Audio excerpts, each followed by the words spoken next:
Review number 6 of 7, or 7 of 8. Prisoners. Every moment matters. A brilliant, hair-raising thriller you will never forget, says Rex Reed of the New York Observer. How far would you go to protect your family? Keller Dover, Hugh Jackman, is facing a parent's worst nightmare. His young daughter and her friend are missing, and panic is setting for both families as hours turn into days.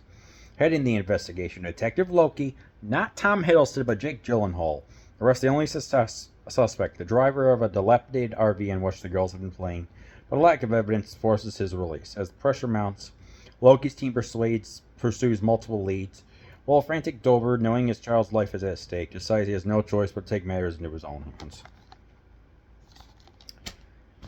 And of all the movies I watched, this one is probably my favorite. This year. I gotta say, it's dang near a perfect movie. Period. So much is going on in this movie that you kinda have to watch it twice in order to fully grasp. So obviously, it's what's going on here is multiple things. One, the decline of traditional fatherhood compared to the 1950s of father knows best. And, when the father was the breadwinner. Here, this is more of a 21st deconstruction or disinsemination, if you will, of it. The tropes of, like, the dad's always, like, the one who's going to be there to protect. Well, what can he do when his daughter's missing? So, going to some extreme lengths to, find everything. He captures the person who's driving it. And, I mean, obviously, this is, when he's Jackman, just like, it's the show, don't tell. It's when you get to see what he does. I mean, when he has this site that he's working on as a carpenter, he takes the poor man who's driving, who has an IQ of a 10-year-old, just demolishes him, I guess. With fake punches and stuff in the blood. My God. And his foil is Loki, who has a Freemason ring and tattoo and everything else. That was the perfect, I want to say, way how he has his, like, calmness about him, but he still, at certain moments, can get some intense reactions, but he's also human, so we get to see him silently say some swear words and has to figure out he has his own agency as he's desperately trying to put stuff together. They usually say that's like, what is that TV show? The first 48 is the best time to try and find the victims, and especially when it's like Thanksgiving out. So they decide saying, hey, I'm going to try and work. There's such little information available that they don't know what to do. But at the same time, we get to see something going on, obviously. The aunt of the RV driver. There's like something going on with her. Like, well, like what's going on here? Obviously, she's the one behind it, because like we get told, like, saying that they went across the country. She had a child, but the child died or whatever it was. So sadly, the husband died. So she started absconding some of the children, putting them through psychological crap. And what we get in the prisoner's sense is, in order for the children to be released, say, hey, solve this maze, which is like in a circle. We see it on an amulet of a person, but it's impossible. So at the same time, they are psychologically stunned. They also have to drink a mixture of ketamine and LSD in order to keep them compliant, with brainwashing and stuff like that.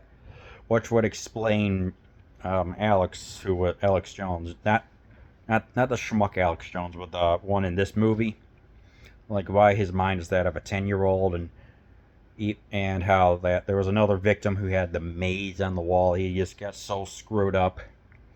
He even kept snakes because he got damaged mentally by the snakes. So yeah, all that's going on, and at the same time, like there's even a priest who, I mean, not like all the not all the scandals, but at the same time, it just um, all the puzzle pieces that come together. Like obviously, there's you can't get out of the maze, so you're a prisoner there. It's like you're a prisoner in your own guilt. Like Keller's a prisoner in his own guilt.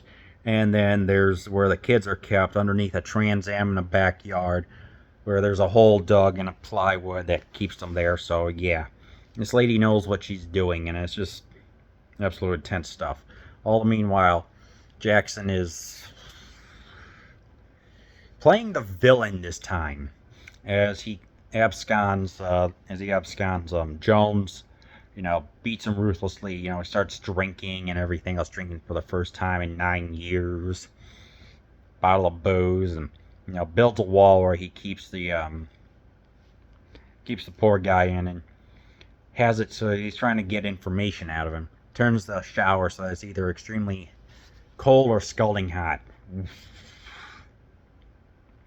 So as I'm just watching this in this 2 hours and. How long is this movie? It was like 2 hours and 32 minutes or something like that. Ooh, 1 hour and 53 minutes. Dang. So, at the same time, his family he's dealing with the personal family stuff of, like saying, yeah, his wife starts to become in a vegetative state, if you will. And he also brings in the friend of the father, one of the daughters that was kidnapped. And he reluctantly goes, and you feel so sorry for him because he's witnessing his friend just decline. And all the meantime, it's like all these pieces come together. So it's just like, God dang, man. I mean, ultimately, in the end, it's like, there's the religious motifs of, what was it? Pray for the something, pray for the favor, prepare for the worst. And, it's like, obviously, there's some religious underpinnings that it's not like being preachy or anything as much as just adding the themes and overall question of, like, is it one able to go with the, is it religiously right to do this? And, like, what happens with when you think that a certain religious thing doesn't work for you. That's what I got from it. So yeah, ultimately with all that, Prisoners, dang near perfect movie.